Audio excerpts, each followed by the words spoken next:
This pandemic began, we were not sure how it spread. Everyone began wearing masks and using hand sanitizers. Great ways to slow the spread, but a lot of people still get sick. I can personally attest to that. We now know that COVID-19 spreads via aerosols and droplets from the nose and mouth, and I've been thinking about this for a while. Why aren't we also sanitizing the nose and mouth, killing the virus directly at the place where it spreads?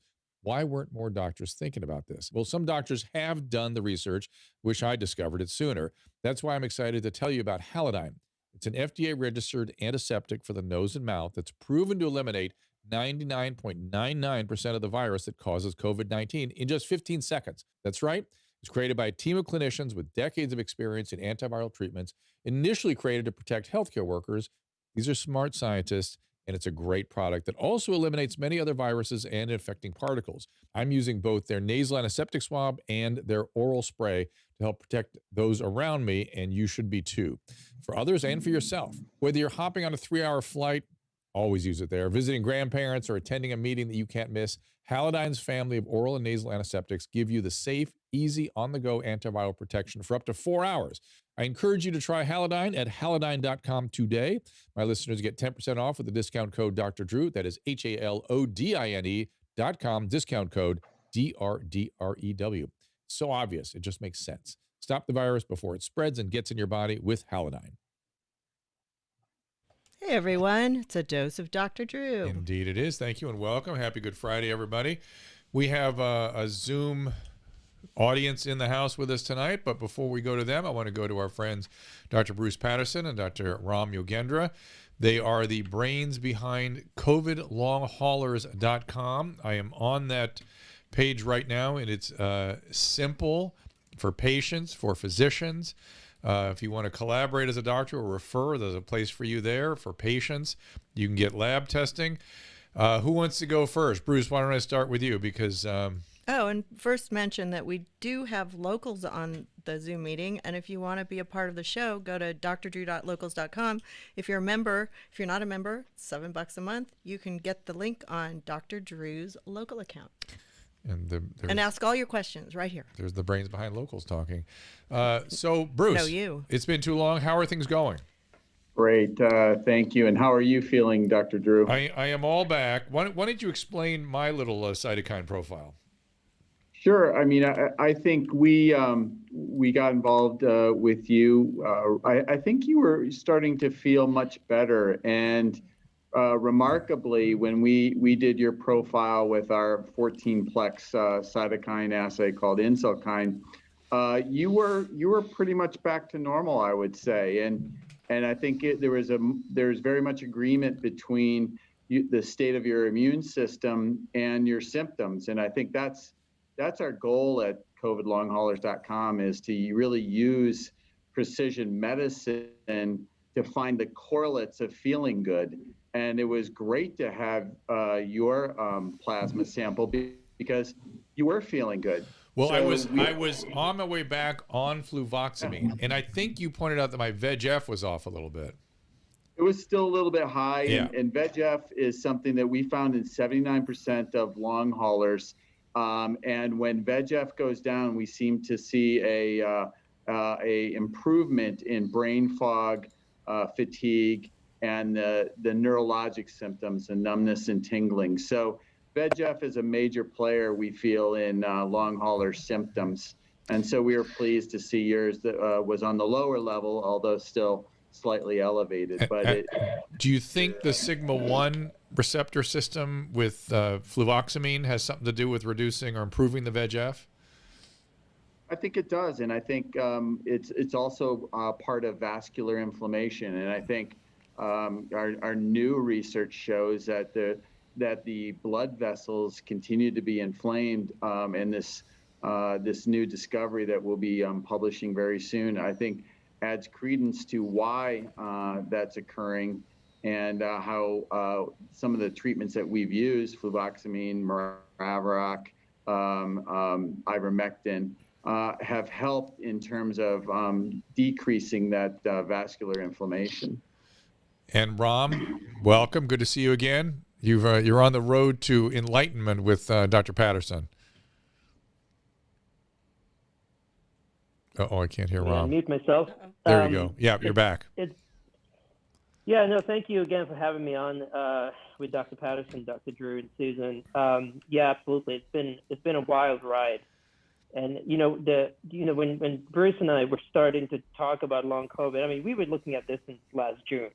I know now there's a lot of the media coverage, a lot of people talking about it, and they're saying there's something going on. Well, here's the thing: we kind of knew, and we knew not because we're some geniuses. We just talked to the patients.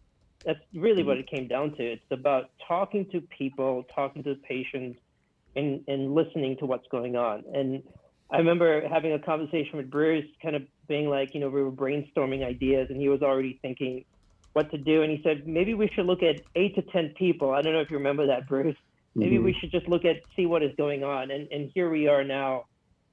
We've studied over 200 patients, 500 blood, I think over 500 samples, and we got close to, I think, something like 3,500 patients now have registered on the website to get tested. And that's not even, we're not even scratching the surface of the number of patients, and we haven't done a full PR. We've really just been putting all the pieces together, and the website was the first piece, and getting the clinical lab up and running. And so we're really excited. What's the goal other than helping people? Well, I think the goal is to number one, have recognition for chronic COVID, long COVID. I think things are starting to come out in the newspapers, but as Ram said, back in June, what we noticed were patients who had gone through treatment in the hospitals.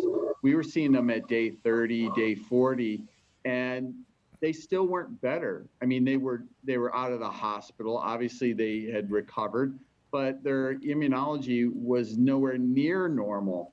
So we were releasing people from the hospital who were still not normal, and indeed that went on for months.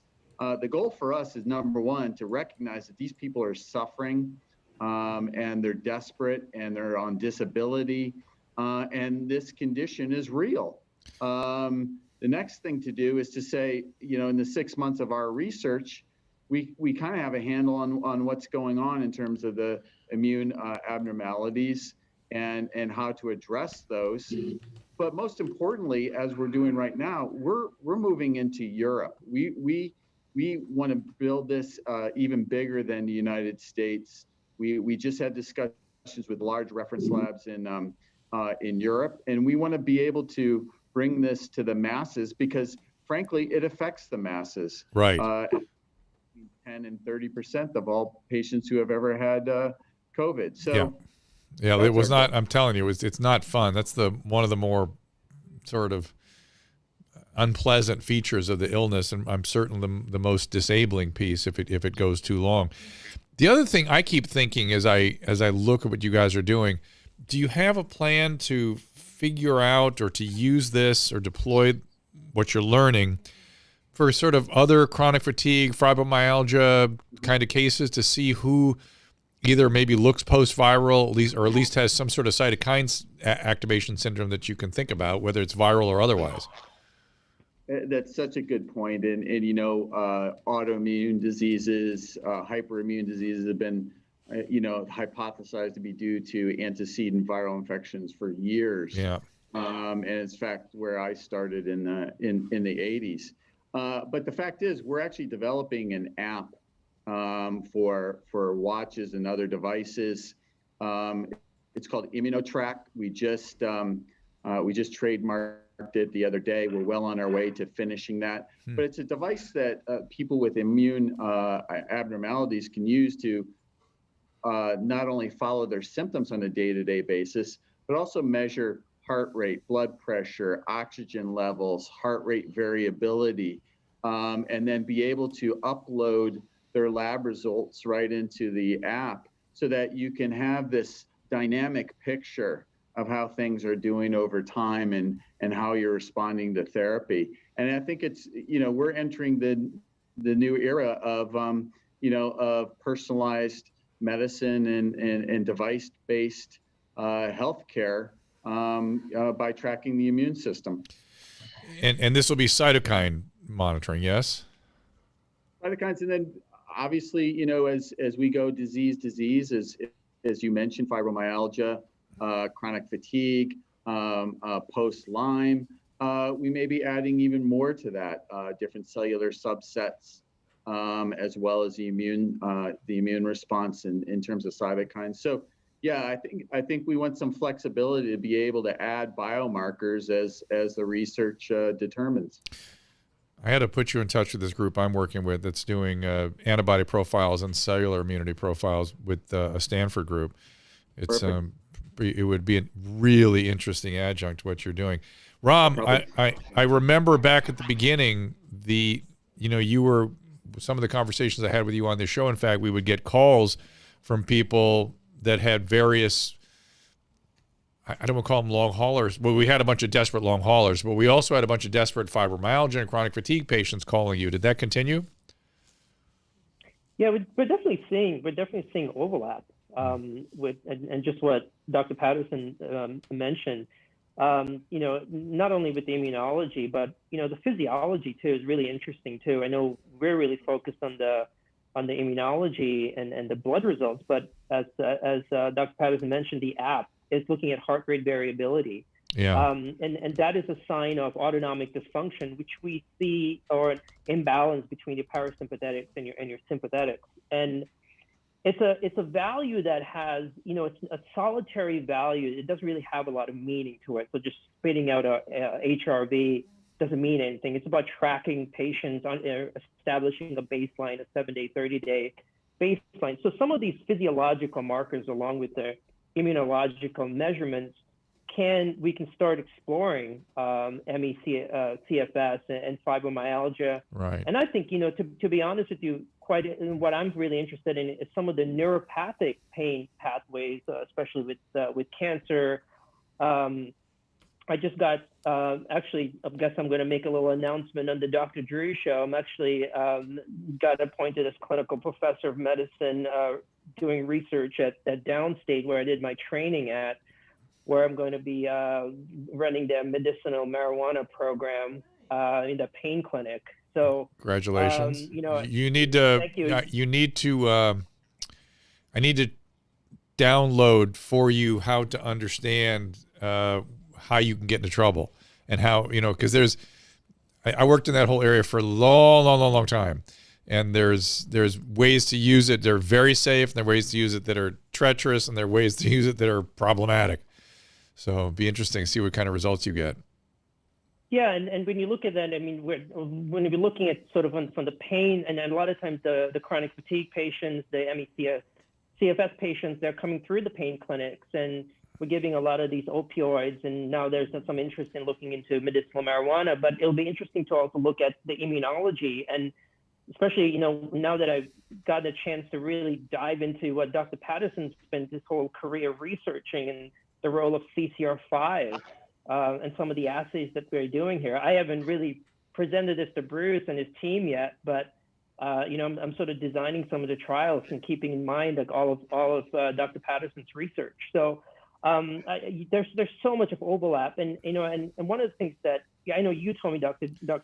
Drew, and same thing with Bruce telling me, is HIV, and obviously I was much younger during the height of the HIV days, how it opened up so many doors and understanding. Oh yeah. A lot of the medications we're using now and the research from that is what we're applying in COVID, and I feel like what we're learning in COVID is going to really sort of bust the door open for so many other. I think you're right. Sort of the syndromes and pathologies. I think you're right. I think you're absolutely right. I think we should show everybody your new website. Okay, let's put it up there. Okay. Yep. All right. It's called COVIDlonghaulers.com. Okay. And if you have long hauler symptoms, or I imagine you guys are also welcoming the chronic fatigue, fibromyalgia type patients as well. Yes? Absolutely. Yeah. Yeah, absolutely. Yeah. And, we've gotten a number of them, and there are similarities. So yes, we want to keep this as an open platform. Fantastic. So Dr. Ram, can you tell me what you want to show people on here? I guess here's where you register. So the website is COVIDlonghaulers.com, and what it does is, so we really broke things down into kind of the patient experience and the physicians. One of the things we discussed as a group was it's all fun and games if you could just do the testing, but we actually have to make actionable plans. And part of that is also looking at building a network of physicians, and at the same time also kind of providing this whole sort of comprehensive, holistic approach and support for these patients. So what we've done on the website is really we've broken things down into two groups. One is the one for patients and one for physicians. And if you are a patient, you go on the website, you'll see there are two different tabs over here. One is register for lab tests, and the other one is register for telemedicine. Susan, do you think you can click on the register for a lab test, please? There it is. Yeah, so when you come up to this test, and this is for the first time, the patient would be able to put in their information, their address, and sort of some of their background into their symptoms and their diagnosis with COVID. And this list will now go to a clinical lab they will generate this list, and they'll send an email and send protocols to the patient and how they can go about sending the blood work. And so this is the first step of the process. The lab's usually going to take, right now, since they're kind of up and running and getting things off the ground, it's taking about 2 to 3 weeks, but we anticipate that being about a week-long turnaround. And once the patients get their results, they will access that through a patient portal, which will be sent to their primary care doctor. And if they want an optional telemedicine consultation with myself, Dr. Patterson, and Dr. Parikh, who's another immunologist on our team. And if the patient clicks on that register for telemedicine, that'll go into a pop-up that'll show us they can sign up for that telemedicine. Now, the other side you'll see is I'm a physician, and this is where physicians around the country and really around the world who want to interact with us, who have patients that are interested in joining our network, they can click on that and send in their information to collaborate, whether it's to be part of the research webinars that we're doing, but also, if they want to help us support these patients. And I think for the patients, and I know, Dr. Drew, you're, being in the mental health side of things, so a big chunk of your career, what I'm sort of experiencing, I think Dr. Patterson can probably also attest to it, is I think for these patients, just us acknowledging that there's something wrong with them, and it's nothing, there's no this thing they've made up, and they're not hypochondriacs. I think that's 50% of the ball game. Not only that, I think, you're right. You're right. People feel very relieved to know there's something going on, and it's not so-called in your head, even though the inflammation may be in your head. And to that end, the only thing that has sort of double-blind placebo-controlled trials in terms of efficacy for things like chronic fatigue are the SSRIs.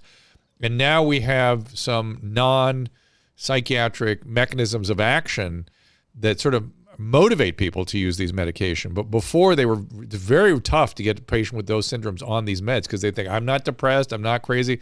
And we're like, well, it's the one thing that works. And now we kind of know why. And then you can measure it now with your, what's the name of the cytokine? IncellKine.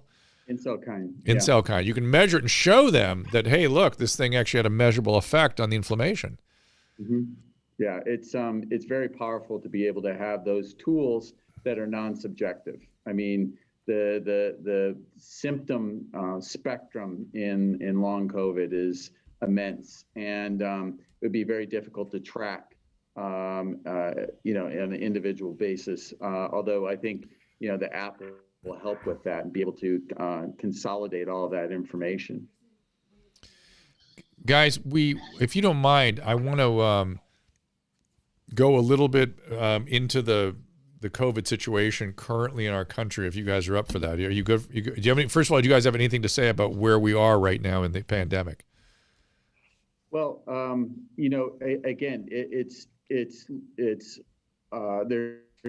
some promising results, and there's some cautionary tales. And again, I think I've mentioned last time on your show that some cautionary tales that we learned from the HIV, epidemic are allowing us to think a few moves ahead of this virus and say, that's not unanticipated. I mean, I think, even the spring of 2020, I was thinking about immune escape mutations for neutralizing antibodies and potentially for vaccines that we have to be aware of. And that's why we have to constantly be developing in parallel, both therapeutics and vaccines, because we don't know what to expect, and it's really our job to expect the unexpected.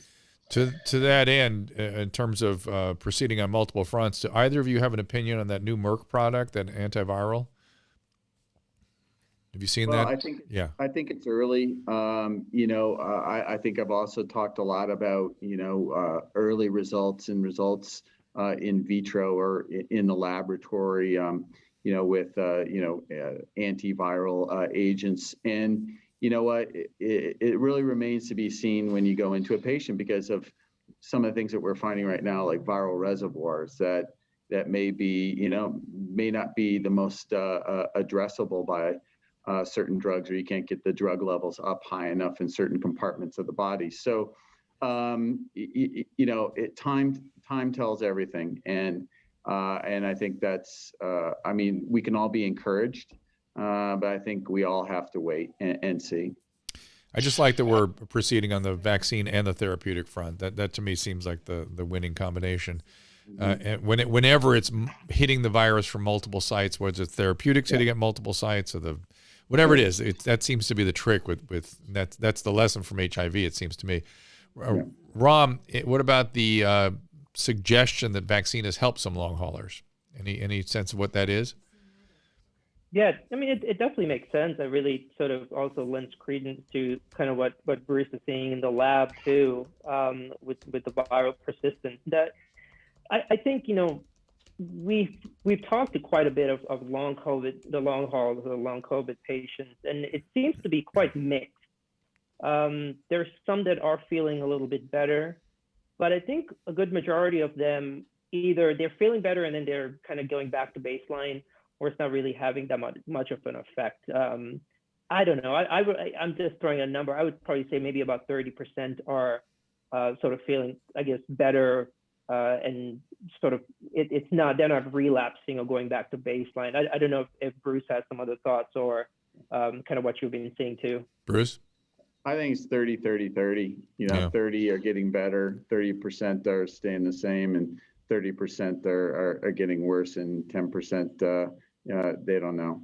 So, but we don't make recommendations for the vaccines because of obviously the pathogenesis of long COVID, and we're learning more and more about that. And again, we'll be publishing soon on that. But I think there's a reason why some people feel better, and I think there's a reason why some people don't feel better. And I think hopefully someday, soon, we'll be able to say, I think you'll respond well to vaccines or not. We're getting there, but I don't think we're there today. And Bruce, in terms of that 30-30-30, there's also a 30-30-30 in the COVID convalescent populations, 30% rapid fall off in antibodies, 30% modest, and 30% persistent antibody response. I've been measuring bunch of my different antibodies, spike protein, binding site proteins, nuclear capsid proteins, and mine have all stayed up very high levels to this point. And I'm, 4 months out, something like that. Do we know anything about why all those differences? That's such a good question. And I think it really has to do somewhat with the virus and the variability in the virus, and what epitope or epitopes that your body is reacting against. I think it's how the antigens were presented in the first place. What was the viral load? I think there's just a lot of variables in that, and I think it's a good idea, as you suggested, to kind of have a measure of that over time. And the lab that has validated our 14-plex cytokine panel is also doing quantitative serology for COVID patients to see exactly how long their immune response is responding to active COVID. It's interesting. Yeah, you'd need a couple of data points to really tell where somebody is, but you can kind of get a sense of it. My SBP has been over 100,000 since the beginning, and I have another friend that was already down around 40, a couple months out, and it's kind of, you can tell what's happening. Yeah, and also it's causing issues for patients with long COVID who never had a COVID test. and a good percentage of them, maybe even as high as 20%, don't have any COVID antibodies. Right. And that's why we think our long hauler index, which is derived from our cytokine panel, might be able to help and say, yeah, because we've compared it to so many normal patients and so many patients with active COVID, it may be another measure that we may be testing out to say, hey, you actually did have COVID. And Bruce, do you have a hunch, Bruce, that there is any, I don't want to call it hidden, let's say a reservoir of memory function that is meaningful for those people that don't have antibodies, or for those who do, for that matter? I think that's a great question. And I think, measuring cell-mediated immunity is a rather difficult assay. And it's not something that is amenable to kind of everyday clinical lab types of measurements. I'm not saying that it can't be done. No, I'm working with a group that's trying to develop that, and they have multiple data points with my blood, and they're going to try to give me a cellular profile. That's great, because they do it for TB. TB used to be basically injecting it underneath your skin and looking for a wheal, but now they have a new assay for TB that basically shows that you have cellular immunity against tuberculosis. So I think it's not impossible. It's just it's not a easy assay. Not typical, yeah. And it usually requires culture.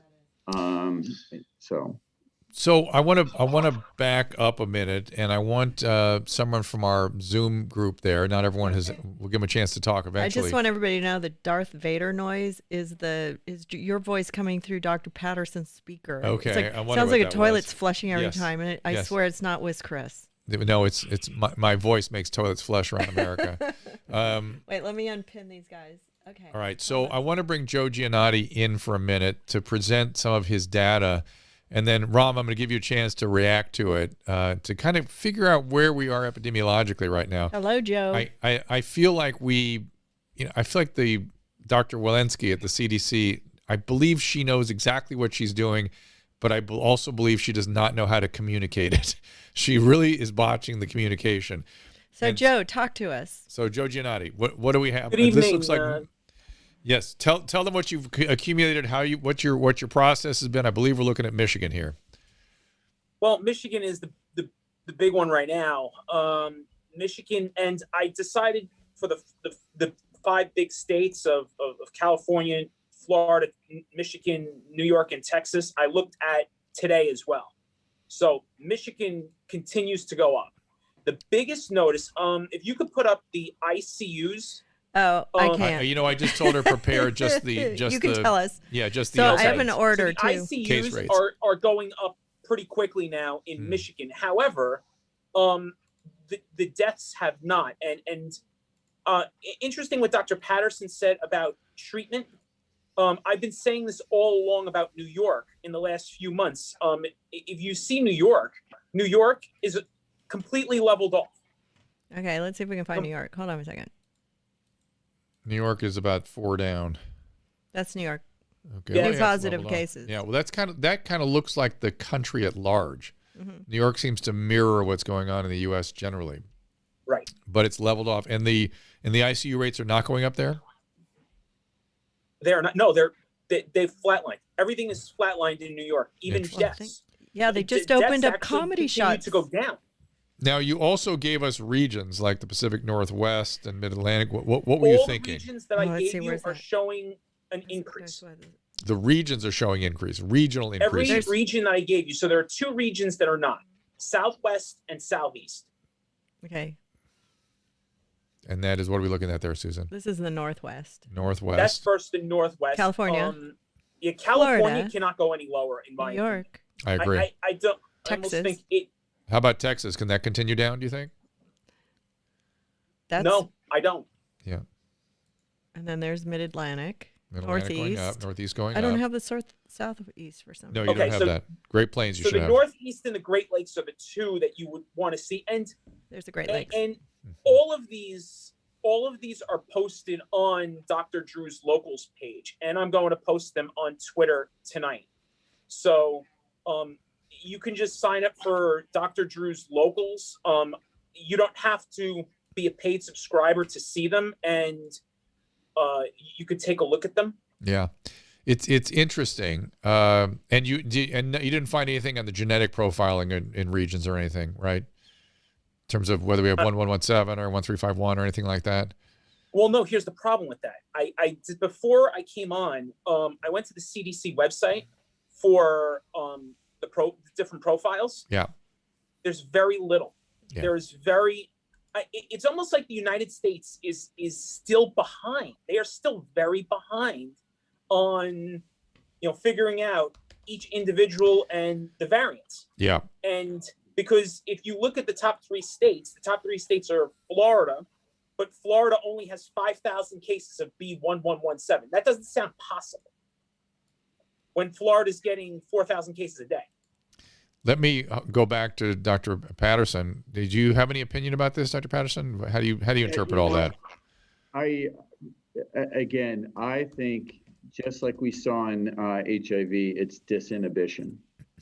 As much as we try, and I know people have gone through, so much over the course of the last year, but I think with the vaccines, all the discussion about the vaccines and how this is going to, get us back to normal, I think we're in a period of disinhibition like we were in the mid-90s, Dr. Drew, if you remember. Oh, yeah. Where you had the protease inhibitors.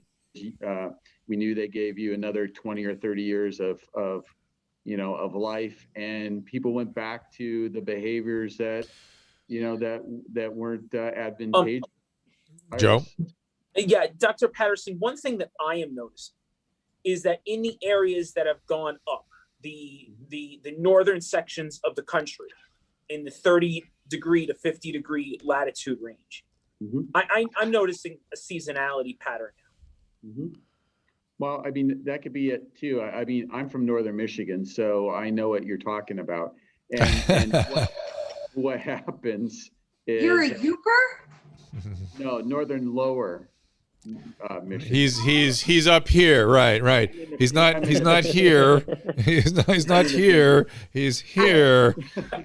I know Upers. So. And let me say the two things. One is that you can always tell when somebody's from Michigan, they just immediately hold their hand up. Everybody, like, where are you here, Detroit? Makes it easy, right? And I guess they do it this way. And when I went to the UP to speak at Lafayette or something, what's up there?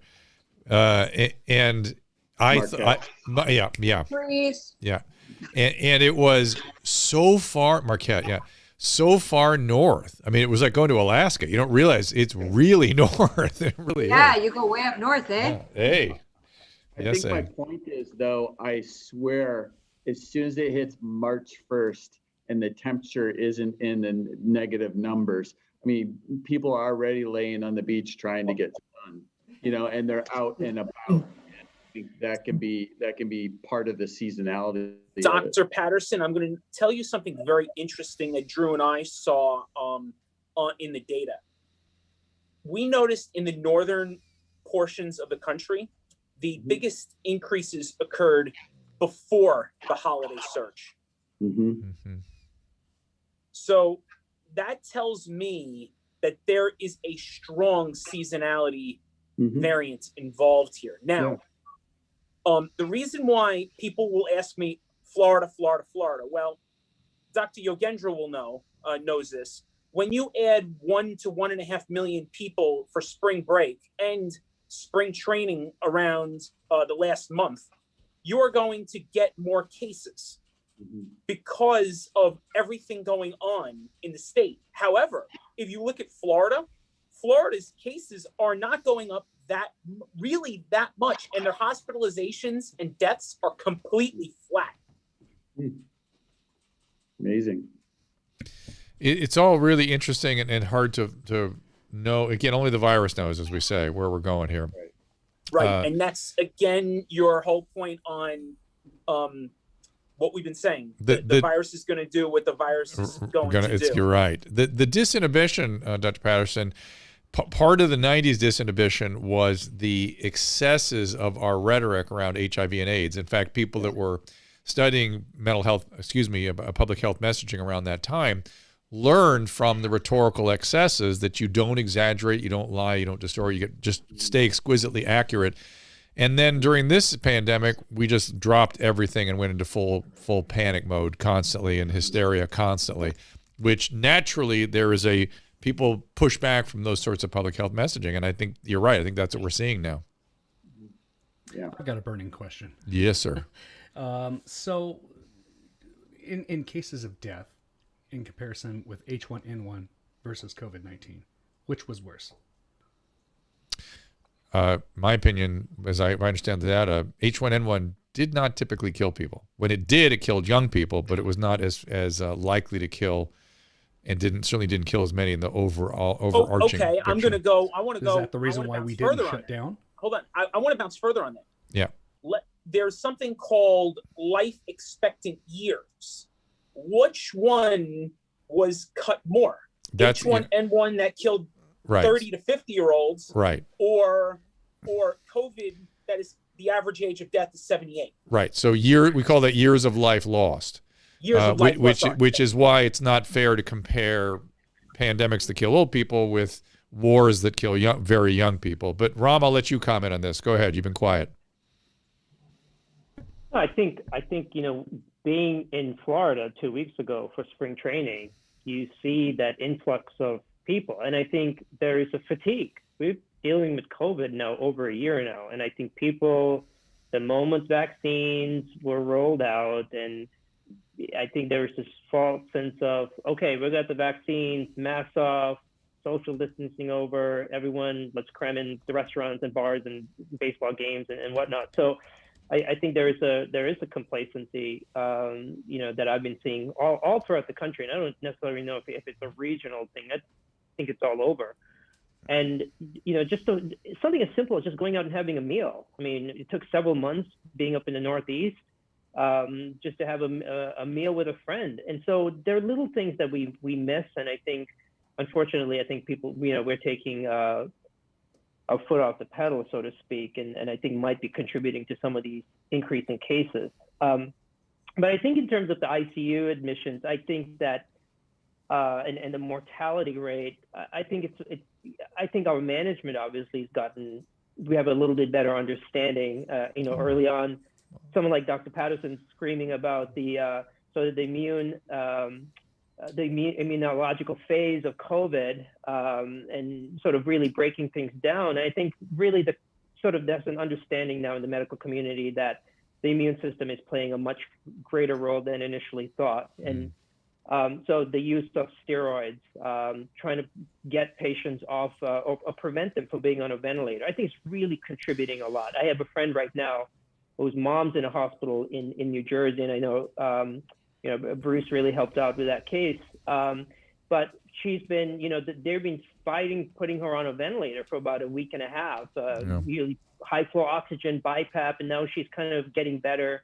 She's on Maravirac and ivermectin, and she's responding pretty well. Let me interrupt you. The World Health Organization just now came out against ivermectin. What do you make of that? On Wednesday they did. Well, after, by the way, they were supportive of it before, but all of a sudden they're against. But Bruce, go ahead. Oh my God. I think, I've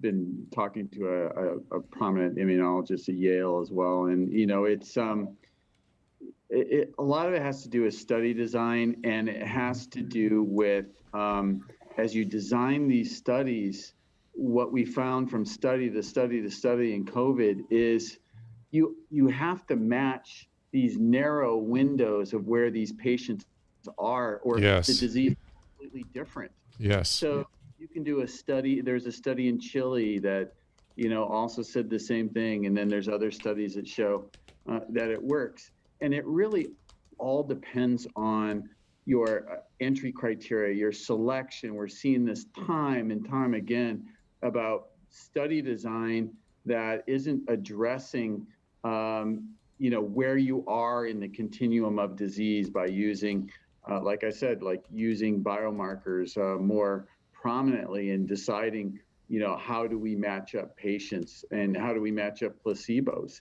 Right. And I think that's been a flaw in a lot of the COVID studies is we're not comparing apples with apples. Right. Yes. Can I interject? Yes, please.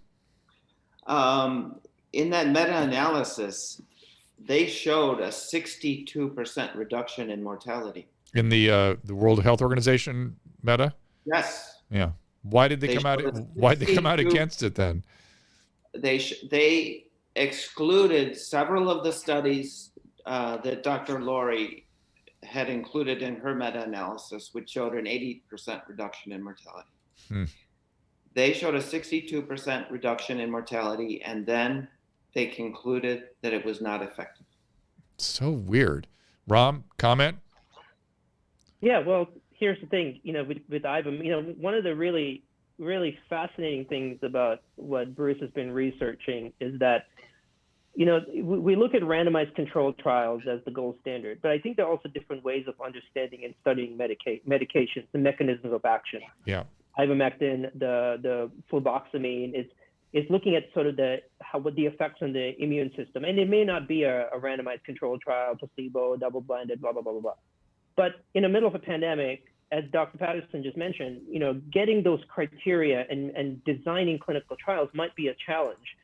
And I think we have to start looking at different ways of trying to understand these medications, these mechanisms of action, and present it in a medical and scientific way. We've been looking at ivermectin on some of these long COVID patients, and we're sitting on some pretty incredible data, and I think Bruce can probably attest to that too. That we're understanding the effect of the immune system, and if we can, we'll eventually present that data out there, and I think it'll also, align with some of the other research that is going on. Now, I want to say sort of one thing, and this might be, I'm purely speculating here when I say that. Merck were the developers. They initially developed ivermectin back in the mid-70s up in Japan with an American researcher.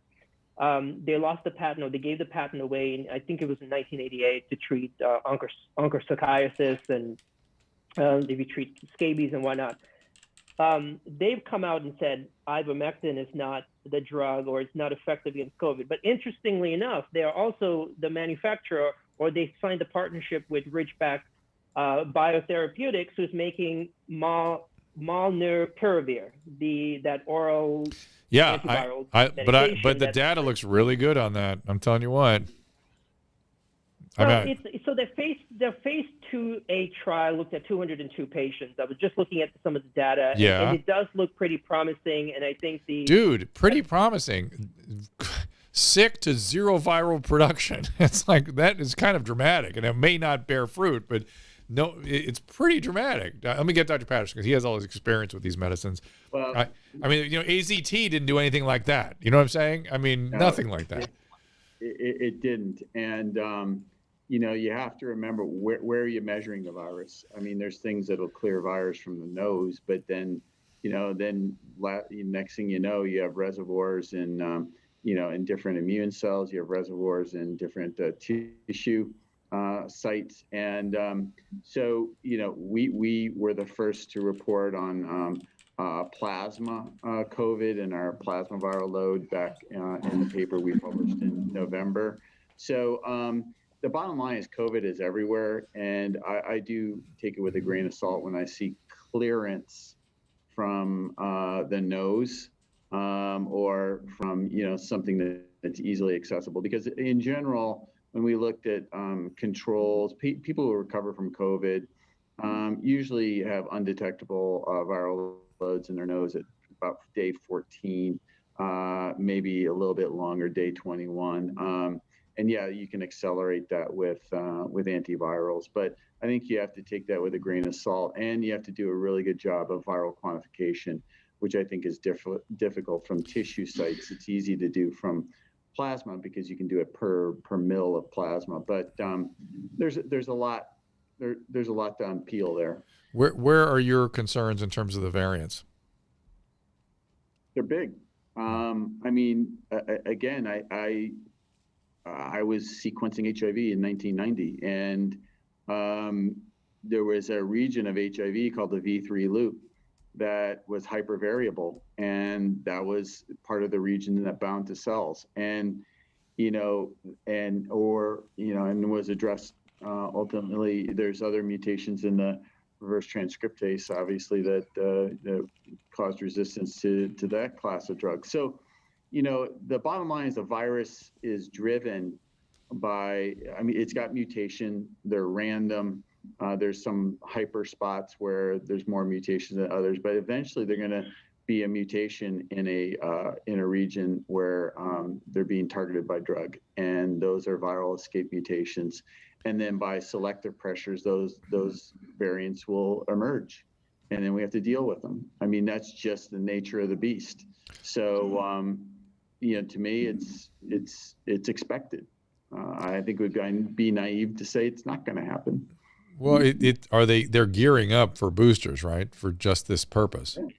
And obviously therapeutics that target other parts of the virus, or therapeutics like the immune modulators, which I spoke of at the Precision Medicine World Conference, like the CCR5 inhibitors that have nothing to do with the virus.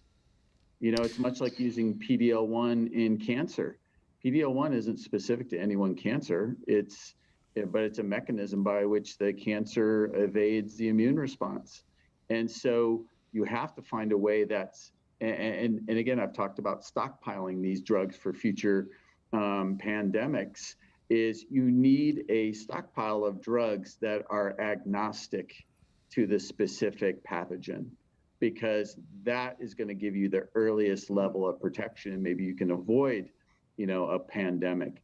It takes time to develop drugs that are pathogen specific. We know that, we've seen that. And then you roll in, a pathogen like COVID that has a high mutation rate, and it becomes even more difficult. So these are some of the things you have to think of moving forward. Are you optimistic? Sure, I'm always optimistic. Okay. That doesn't sound it. I wasn't sure. I think, but again, I think that's why I focused my efforts on therapeutics that are viral sequence independent. Is that this Dr. Geert Vandenbosch, who has this worry about a super variant mutation? Is that a real thing? Is that what you're talking about, or is that an inevitability when there's high levels of vaccine?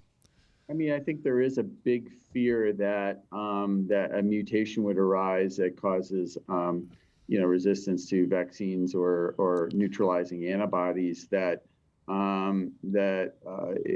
is difficult or is non-immunogenic or won't allow us to come up with a different vaccine approach or a different neutralizing antibody. But we haven't seen that yet. But like I said, you have to develop approaches that are not unrelated to the virus and the viral sequence by enhancing the immune system. I wonder, Ram, if you have anything to add to that? No, I think as Dr. Patterson mentioned, the new variants are a concern, but so far, I think what we've seen is that they might be more infectious, but not as virulent as we're hoping. So to keep things under control, but it's something to wait and see. I wonder if anybody on our Zoom panel has any questions for my guest here. Susan? There's no way I can really see. I have a question for all three of you. Go ahead, Joe. Because another thing that I'm looking at, along with Phil Kerpen, and this is a question actually from Andrew, is about the other coronaviruses now starting to take form, and what we're seeing is that there is a coronavirus. I think it's, again, I'm sorry if I get the number wrong, but I think it's HCOV63 that's becoming more dominant now in the Midwest than COVID.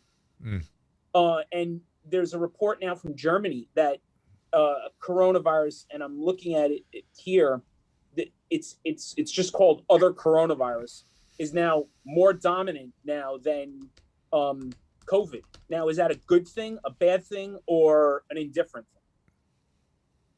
Bruce? Well, I think it has a lot to do kind of phylogenetically. How much related is it to the quote wild type, or we as we do a bunch of testing, we call it the wild type or Wuhan strain, where we compare everything downstream, to that initial, variant. Much like in the early 90s, we had, quote, patient zero with HIV that we compared all future isolates to see exactly where the mutations lie and how that's going to influence the development with HIV, with therapeutics. But now you have three classes: therapeutics, vaccines, neutralizing antibodies. Right. And we have those weapons. And I think, that's why I heard something like there's now 2,000 sequencing labs around the world that are doing nothing but surveillance. And I think surveillance is critical, as you mentioned, Joe, to stay on top of this and stay on top of things that are emerging, so that we can include that in our strategies going forward. Are we doing a good enough job with that, do you think, in this country? I think we have the capabilities of doing that. I mean, I worked with a group at UCSF when I was at Stanford. They called us a bunch of viral hunters, and there was a pan-viral gene chip developed by Joe DeRishi and Charles Chu, and they had it was all 2,000 known viruses, and so that was the first attempt to keep surveillance in a general population. Hard to use as a diagnostic because you have to validate each one. But yes, I think we have the capabilities with sequencing because of cancer to have a very, very powerful surveillance program, not only here in the States, but worldwide, to be able to tackle the new variants that are coming out, and coming up with a strategy of, every 50 isolates, you're going to sequence one, and do that as an important part of our public health going forward. Anybody else questions? Is that Chris, Yes. your hand up? Wait, Chris's hand up. Is that you, Chris? I see somebody with their hand up. Yeah? I have questions. Wait, I want to get Monica hear and me? Chris. Chris, go Can you ahead. hear me? I saw Chris's hand go Hi. up first. Go ahead. Hi, thank you very much. It's an honor to be here. I have a question for Dr. Patterson. Today I was, and Dr. Drew follows him occasionally too. Dr. Campbell out of the ECA had an hour-long discussion, almost like that was exactly the same of what you guys are discussing today. And he was following the United States really good today. And he showed that because we're plateauing, that he said that because we may have to accept the fact, I'm trying to articulate this, that we'll have to accept the fact that we might have to accept an acceptable amount of loss of life and cases, just like we do with seasonal flu. Well, I guess embedded in your question, I think it's really good. Given that, I'm going to try to frame it this way. Given that this virus is likely to be an endemic virus, what should the daily case rate be? Or do we have any idea what we're aiming for even? That's kind of what he's talking about, that maybe 60,000 cases a day is our endemic rate. That seems like a lot to me, but Bruce, what do you say to that? We have to live with the I virus. think only time will tell. Once it's kind of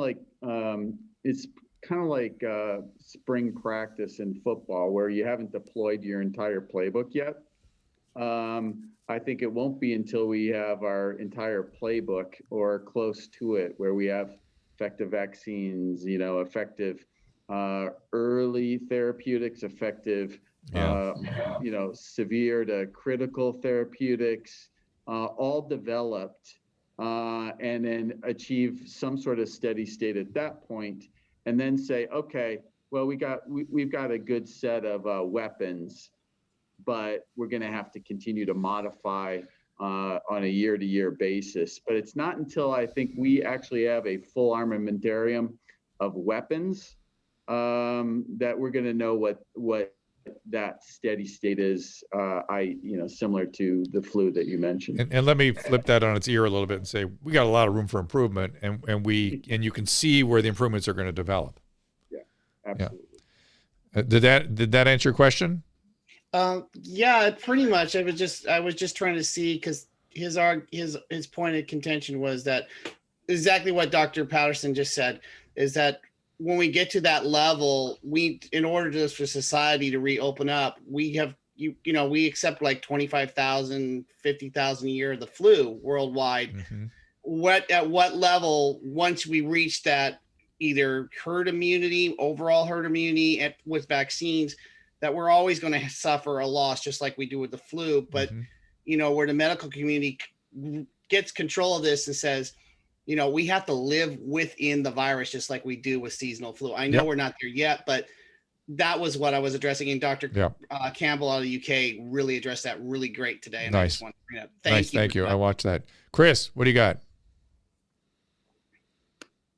Just real fast, I just want to let y'all know that I fought back and I won the appeal with my insurance company. Well done.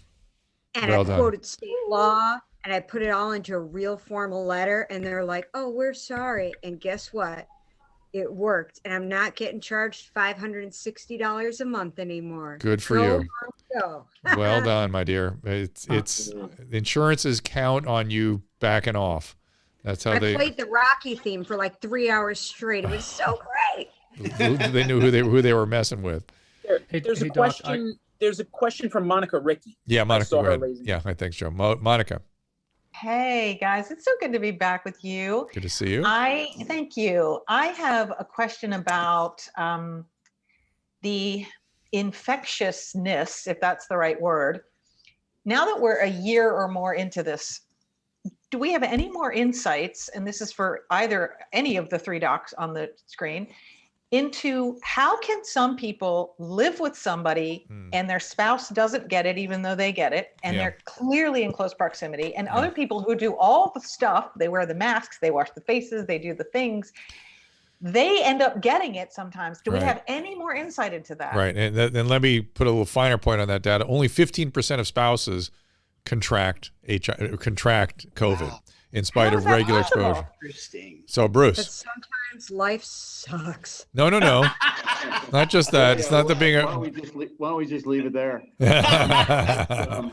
Again, very, very much like HIV. I think we're looking at the correlates of transmission, and in HIV we found reasons why some people didn't get infected or were difficult to infect as opposed to others. And, it was everything from what was your IgA levels in your nose with maybe some cross-reactivity of other coronaviruses, or, is it specific, the expression of certain receptors? I mean, we're finding out more and more about different immune cell subsets and the expression of ACE2 receptors that are required for infection, and does that vary from person to person? Does that vary from even within your own body? Are they regulated in such a way where certain, if you are feeling good, they're very low levels, or maybe if you have another infection, they're at high levels. That's what we found with HIV. I mean, HIV loved activated CD4 T cells. So when you had other infections, your infection rate was huge. And that's why we had this strategy in Africa, where if you could reduce sexually transmitted diseases just with, very cheap, simple antibiotics, you could reduce HIV transmission by 80% sexually. So, Dr. Patterson, I'm sorry, I want to ask a follow-up to that. And is it true, and tell me I could be wrong, is it true that morbidly obese people have more ACE2 receptors? It could be very possible. I just heard that yesterday. So that's not something that we put into our consciousness yet, but absolutely. I mean, that's the whole name of the game. Drew and Drew asked me to look at the 10 least obese states versus the 10 most obese states. Mm-hmm. And it wasn't even controversial. We noticed that all across the board, cases, hospitalizations, ICUs, and deaths, obese people, the 10 most obese states had more. And in some cases, it was twice as much. Well, just look at look at the southern hemisphere distribution of the virus. In addition to whatever's going on with climate, they're younger, they're skinnier, they do better. Period. But they have more fried food. Not in Africa. Yeah. Ah, you got me. So I'm just saying. Can I ask a question Yes. real quick? Dr. Patterson actually brought up a word that scares the ever-living hell out of me, which is surveillance. Is this going to turn into like COVID passports and all this kind of stuff? You know, again, I didn't mean to scare anybody. Because, Casey isn't really scarable. Relax. It's all right. I'm not a techie and all the surveillance and privacy stuff. But you know what? It's just a matter of we need to watch out for the virus itself. And by surveillance, I just mean that we need to, I'll call it a sampling plan. We have to come up with a sampling plan. I like that. For the world at large, so that we can monitor the different viral isolates and the viral genetic changes that happen with the mutation rate. So I'll call it a global sampling plan. It needs to be put into place. There you go. Other questions from the panel? Sounds a little more politically correct. So. Well, Bruce is careful to choose his words. I see somebody's hand up. Go ahead. What's your name? Charlie. Charlie. Go ahead, Charlie. Okay. As you know, fluvoxamine is a serotonin-specific reuptake inhibitor. Mm-hmm. But it has a mechanism on is it the sigma-1? Correct. And could Dr. Patterson explain this in layman's terms? What the sigma-1 system is? Well, how it blocks it, and he's the inflammation expert. So I'd like to know, how impressed is he with this? Let me just say there's a New England Journal article about the sigma-1 system. It's pretty good. That's the breadth of my knowledge is that one article. But go ahead, Bruce. Yeah. You probably know more than I do. Well, I don't know that I'm any more aware of the exact mechanisms there, because we're just starting to look into the anti-COVID mechanisms or the mechanisms by which it cools off the immune system. So we'll report back in a couple of weeks on. Oh, that'll be on interesting. that. Good. In fact, Susan, we can get Dr. Patterson in here to meet with Steve Kirsch when he's got that data. Oh, yeah. He's our best friend. He's the guy that funded the JAMA study and the 200 milligrams 3 times a day, the initial study. Actually, Steve, I think, approached me to get in contact with you. Oh, is that how we got going? I think that was a mutual friend up here in Northern California. Wow, that is a small world. Thank you. Loop. He was very persuasive. Yeah, he got me. He literally, I was having my long hauler stuff, and he goes, "Don't mess around with your brain. Get it. Do you want your brain to be damaged? Get on that fluvoxamine." And I'm like, dude, you don't practice medicine. I have a doctor. If you missed that podcast, you have to find it. Look up Steve Kirsch and Dr. Drew. He's very persuasive. Persistent. So it blocks the sigma-1 system? It's an agonist. It doesn't block it. It stimulates it's an agonist. Yeah, if I remember correctly. But the article is quite good. It's a long article. I was surprised. Not a typical New England Journal type article. They don't usually dedicate an article to physiology and a unique physiology like that unless they think it's important. They do. Occasionally that's sort of where my original training was on cytokines. They had a big cytokine article all of a sudden, and you sort of learn about it that way. Charles, don't fall in the pool. It looks like you're in the pool. It looks like he's going to slip. We can't see No, what's no, it's just the image. It's a good pool, though. Good. Excellent. Where are you? Florida. Why do the Florida pools all have, or not all, many of them have those covers? Bugs. Humidity. Bugs. It's Humidity. Bugs. Chameleons. You name it. Alligators. Everything here is alive. So it's funny. When I first started seeing them, I'm like, Florida's like California. It's sunny. It's warm. Why do they put these kind of glass booths over their pools? It's so counterintuitive. Like critters. There's critters, Drew. Critters, You don't yeah. want croc in the pool. Plus, also, they're quite often large sliding windows to go out to the pool. So if it's open air, then everything comes inside. Got it. What part? People are asking on the live stream, what part of Florida are you in? Near Fort Myers. Near Fort Myers. Oh, their heads all are right. all cut off. Actually, I want to continue with the fluvoxamine for a second. Yeah. Question for both Dr. Patterson, Dr. Yo. Yeah. Have you tried fluvoxamine with the long haulers? And if so, how has it gone? Other than me. Yeah, we have, and in fact, kind of part of our principle is we don't use anything singly. We use it in combination with ivermectin, and it's our second line choice after ivermectin and Maraviroc if we don't see full improvement. And the reason for 2 is the very reason we were talking about earlier about hitting the virus in multiple sites. That's right. That's right. Yeah, I got to tell you, it was fluvoxamine was very dramatic for me. He was right. Did I tell you the ringing in my ear, which I have to this day, but it got better 30 minutes after I took it went away actually for a while, but 30 minutes after I took my first dose. Isn't that weird? Yes, it is. But it's an N of 1, doesn't mean a thing. Well, actually, more and more people are complaining of tinnitus than in the early long hauler days of late summer and early fall. I mean, so is it a different strain? We want to know. Well, did we know? Did the 117 have much to do with the surge in the winter? Don't know yet.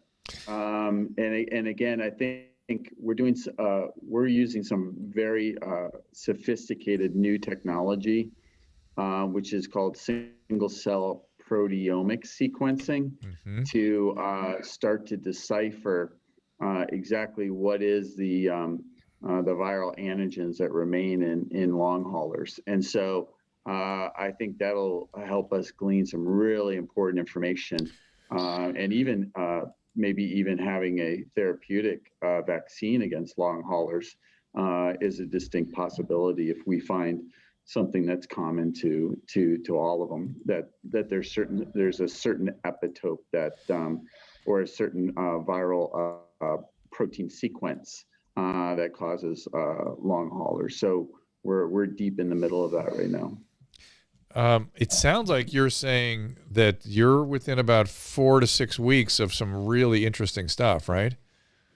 Well, we're sitting on a lot of really interesting stuff, and we're going in for the deep dive while we have it. So, that's pretty imminent. Like 6 weeks, 8 weeks. What are we? Because I want to know when to bring you back in here and get the full report. About 6 weeks would be perfect. Yeah, because that really sounds very interesting. Ram, anything? I'm going to let you and Dr. Patterson go and talk to the group for a second. Anything, Ram, that you wanted to drop in before we wrap up here? We covered everything. I think as Dr. Patterson said, we're still investigating many other medications too.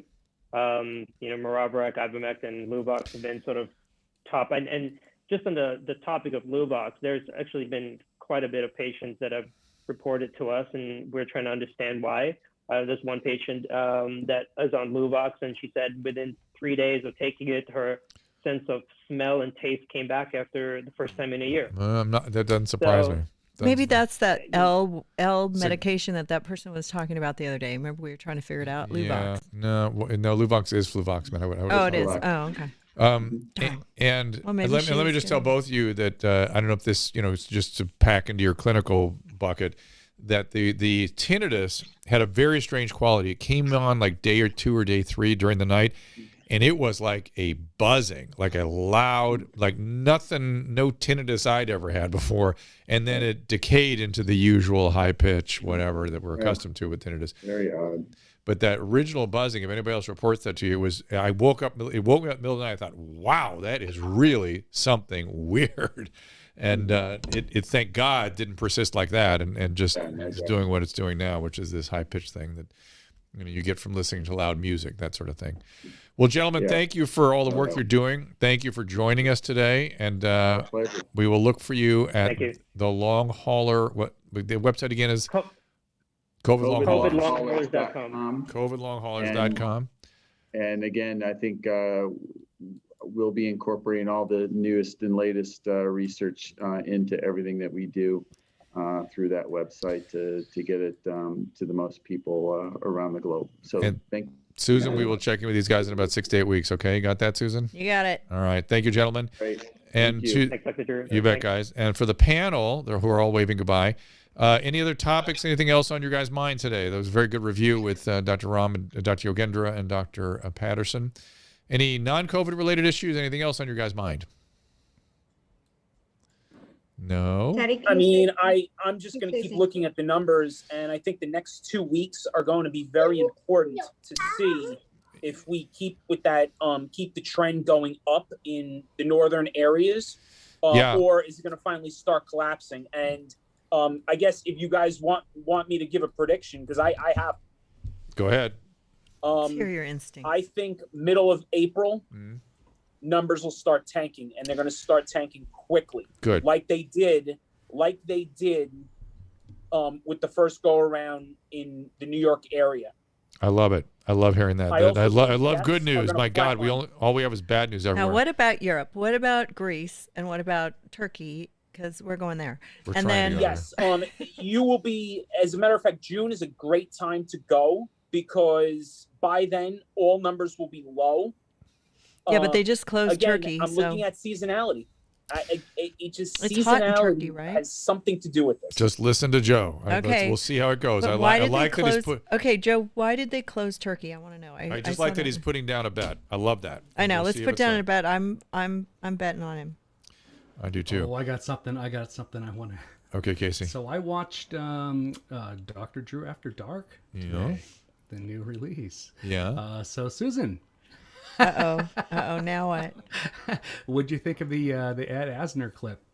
I didn't see it. Well, yes, you did. I sent it to you.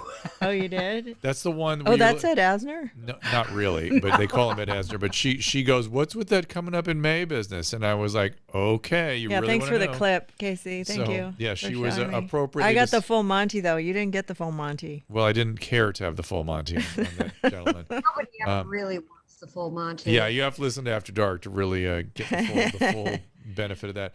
But Yeah, we have a new shoot, episode. we're this going to week. get Andrew Ashkashvili is going crazy here. We're going to get Dr. Gandhi in here. Susan, you got to tell Michelle when to book her. Right. She's, He said that you have Andrew's information. I don't know why. I only have his wife's email or something. wait, Dr. Gandhi, who has agreed to come in. Oh, yeah. We need to book her. We need to pick a date. That's all I'm We saying. are. I'm going to tell her tomorrow when I can sit.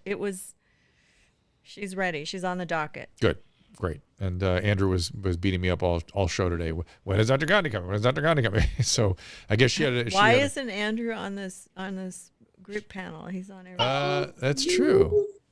Uh-oh. Chris, Teddy wanted to say thank you for answering his question about Toots last night. it was a very good question. Susan, he wanted to know where Toots came from and why they have to come out. Where'd you tell him? We gave him a real explanation, and he assumed he took it. And Wait, where'd you tell him that? I told him that it's from bacteria in his colon. He goes, "It's in my intestines, right?" I said, "Yes, you bacteria in your intestines." See? Did We he? still don't know why they're Did you- so smelly. Did you No, the talk to methane, him the on bacteria. the local Zoom or something? Where was it? Yes, I was on local Zoom last Oh, night for a okay. few minutes. I Yes. passed out. Yes, you did. All right, you guys. Since we're mentioning Zoom, Go ahead. I also want to congratulate you on the success that you're having with Zoom and then with locals. I mean, and, Oh, we are?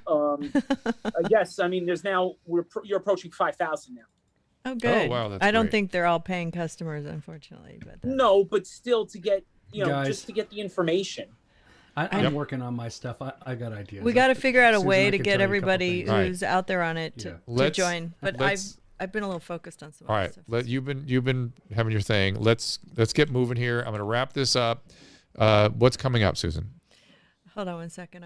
I'm We have downloading Dr. Gandhi, amongst other things. Well, No, she's not booked up. That's going to be like a week away. I understand. We have Dr. Gandhi maybe Hold next on. week. Hold on. We have. We have. Let's see. If you we miss have- Ben Carson, that's worth a listen. It I was don't very have good. their everybody's posters up, and I feel terrible, but Okay. I have reasons. Okay. Okay, so we're definitely gonna do something this weekend. Okay, just for great. shits and giggles. Excellent. We'll be around this weekend. Good. Very casual, maybe Dr. Victory or something. Oh, and yeah. then Tuesday we have Teresa Helm, and I'm gonna try to get Eliza Blue back to talk about Trafficking. Yeah, Teresa Helm was actually one of the Epstein Trafficked. women. Yep. And also because we really want to talk about women's consent and stuff like that. Then on Wednesday we have, who do we have? I can't remember. Oh, we have Nicole and Jemmy. Oh, so good. Do I you guys know? haven't Do you guys uploaded know the Nicole? And posters. do you guys know Nicole? You look at her Instagram, Mrs._Angemi, Angemi. She's the best. And Yeah, she's going to and- try to stump. She's going to stump me. We have a No thing called problem. mystery diagnosis where we show you parts of the human anatomy and you got to figure out how they died. There's a lot of support on Restream for Kelly Victory to come in over the weekend, so maybe we should. Yeah. Set that up. And okay, and then who else? This is Dr. Wait, here she is. I'll show you a picture. This is not the right size, but I'll show you what she looks like. She's very cute. Oh, Nicole, yeah. She's gonna talk about what it's like to be what is it called? Pathologist. She's a path tech. She does autopsies all day. Yeah, and Is she's she covered single? with tattoos, and she's adorable. Married to she's fireman. married. Mrs. Yeah. Go to her Instagram. It's called Mrs._Angemi. MRS_Angemi. Yeah. Susan, aren't you due for another episode? All right. Of her show? Yes. She's talking about it. She's been. I I need can to- hear the. We've had I a happen to million know things the going. locals community that would love to have that. I know. We have a million things going on in our life right now, and Susan's just. Well, I'm gonna just give Go you a ahead. hint. I had some cosmetic surgery. Don't tell my daughter. She's in a hut in the New Hampshire, so I don't think she's gonna hear it. Is it what you were planning? Yep. And I'm a weekend That's and I'm so doing good, fine. Susan. So I just want to let everybody know I'm doing fine, but I gotta. There's no makeup for another week at least. Or-esque. She does look a I'm little so like Kat Von pleased D. for you. So pleased for you. I just lost about 10 years off my face. But anyway, so yeah, it'll be fun to show you guys. But I need to lose 10 pounds off mine. oh gosh. Well, anyways, I just want to thank everybody for putting up with this week. We have Gary in studio here who actually is watching me. I don't know if So anybody do you knows guys? Gary. You guys know the Corolla world, Gary? Yes. Yes. You guys hear that? Recognize that voice? He's been Everybody- shadowing me. He's Yes. going to have a lot of tell me a lot of things to do differently for the next show, which I don't mind. He's backing Like up. how to use these little F1, F2, F3. He's F4 backing us numbers. up. We're for gonna the- learn from each other. Yeah, Welcome thank you. aboard. Welcome And then aboard. Caleb was here. Caleb's moving to Alabama at the end of the month. And then Jordan was helpful this week when I was under. And he's also learning. Everybody's learning how to do this, how to run the show. So we're going to have a new group of people, some Family business. great new ideas. And I don't know, things are gonna be brightening up a little Hey, bit. Susan, did you change cameras all of a sudden on me? I don't know why. Am I in the middle here? I I am. think so, yeah. Oh no, there's Nicole. So Yeah. anyway, so I don't have all my banners up yet. I'm sorry. Caleb made them, but they just haven't been uploaded. But we got the show done, and I'm so glad you guys got to be on the show today and talk to Patterson and Yo. They're working very hard to help Oh, yeah. people, and Oh, yeah. everybody go to covidlonghaulers.com and get yourself a test and get information. Get your information there. Let me see if I can get the thing. Hey Susan, real quick, for the new producer, can I say love you, mommy? have He's a not a new- mommy. We have a new mommy. No, oh, we I'm a don't do listener. that. It sounds like a You- jeans he's to a me. mommy. He's a mommy jeans, but he's I don't work not, over there. He's not from that world. He's No, from the he Corolla works at world. Corolla. He's a Corolla transplant today, but don't tell Corolla. So we have two secrets. He sounds today. just like Nadav. I swear to God. It's Oh, so weird. oh, I no, really no, don't know no. how I feel about that, sir. But No. That's really funny. no. All joking aside, love Nadav. He's very good at his job. But no, I'm from the Corolla Roloverse, so you'll hear me if Oh, you now- listen to Adam and Drew or the Dr. Drew podcast. Yes, now that I'm hearing your role, You've heard I apologize. You've heard but I about just gotta Adam. hear you do your role. Hey, Max Apata. Okay, Look so that up. he's like 6'7". He's very dreamy looking, very cute guy. You know, Aw. Go on, So Susan. he's married with a cute baby. He's not, I'm married with a he's like a kid, 18-month-old. like a son to me. But we worked together on the Dr. Drew podcast forever. Helped him produce a lot of the shows over there, and then started bringing him over here, and then now he's over here to help us out in the afternoons when we, need help with stuff because he's very welcome aboard, Jeans. Thanks, guys. Appreciate it. Very happy to be here. And he's been patient watching me like change the scenes every 3 seconds and try to, I have this like little pet peeve with the Zoom, and I need Monica's help. Okay. See those little icons at the bottom? There's a way to click those off. I think at the beginning of the show, or you click on it and you push Alt and they go away. Right. But then the minute I move the cursor, they come back. Oh. And I can't get them. I have to go into the settings. I have so- some suggestions for you. We'll figure it out. I think you have to do it before Yeah. the show. But that was my Yeah, big. let's do it before the show or after the show. How about that? No, but What a everybody, good idea. anybody knows exactly how to do Maybe that. we alt to ask my spouse. Okay. All right. Send me a Sorry. text because I forgot. I thought I fixed it, and then I was clicking it off the whole show, and it was driving me crazy. But anyways, Gary's gonna do a better job than I am in the future. So, thanks again. All right, guys. Thank you, and we'll be around for tomorrow or Sunday. We'll figure it out one day over the weekend. Bye, everyone. Take care. Bye. Bye. Right. As we're gradually moving back to opening schools and businesses and, of course, our in-person interactions, I want to remind you, this is all time with cold and flu season getting going. Staying hydrated is key to helping your body deal with the added stress and with the upcoming flu season. My regular fans have heard me talk about a product called Hydrolyte for a long time now. It's an amazing rapid rehydration drink. It's a mix that, well, we're obsessed with here. I'm excited to announce they've just released Hydrolyte Plus Immunity, just in time for cold and flu season. Hydrolyte Plus Immunity starts with their fast-absorbing electrolytes and adds a host of immune-boosting ingredients. Each single-serve, easy-pour drink mix contains 1,000 milligrams of vitamin C and 300 milligrams of elderberry extract, creates what is hopefully immune-boosting formula that's high in antioxidants and zinc. Combining this with Hydrolyte's 7 key electrolytes, it's a fantastic way to stay proactive and properly hydrated. Hydrolyte Plus Immunity comes in convenient, easy-to-pour powder sticks that rapidly dissolve in water and make a great tasting drink that has 75% less sugar than your typical sports drink.